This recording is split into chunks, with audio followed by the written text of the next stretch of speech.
واحدة ماشية تصور شوارع مصر ورايحة الأهرامات ورايحة أماكن كثيرة جدا وتتكلم عن الفقر وتقول لك مصر فقيرة. البنت هذه لابسة حاطة الكوفية مالت فلسطين، واضح جدا إن هي فلسطينية واللهجة مالتها فلسطينية، لكن تقول لك أنا أوروبية وإحنا الأوروبيين. أوكي يا أوروبية أنت.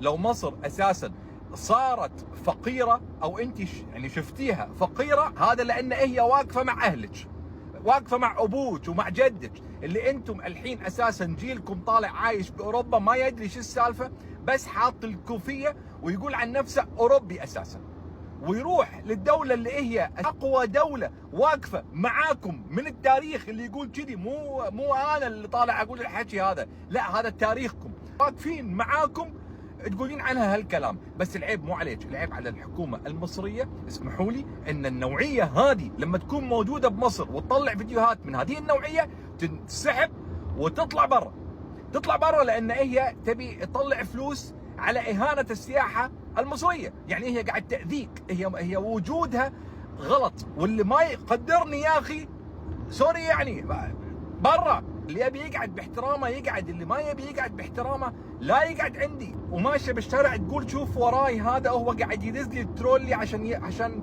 بده تبس. هو احنا الاوروبيين، اوروبيين؟ اي اوروبيين؟ احنا نروح اوروبا وعارفين انتم شنو اشكالكم هناك اصلا. لا ترفعون خشمكم على المصريين ولا على مصر، ولا تنسون نفسكم. ولو مصر صارت فقيره، هي صارت فقيره بسبتكم اساسا، ان هي وقفت معاكم اصلا. ما ابي اطول بالحكي. نرجو من الحكومة المصرية النوعية اللي من نوع هذا لما تكون موجودة بمصر وتنشر فيديوهات من هذه النوعية تسحبونها على طول وتطلعونها برا، لأن هالناس يسيئون إلى مصر، يسيئون إلى السياحة المصرية، يسيئون إلى واجهة الدولة والشعب المصري كله.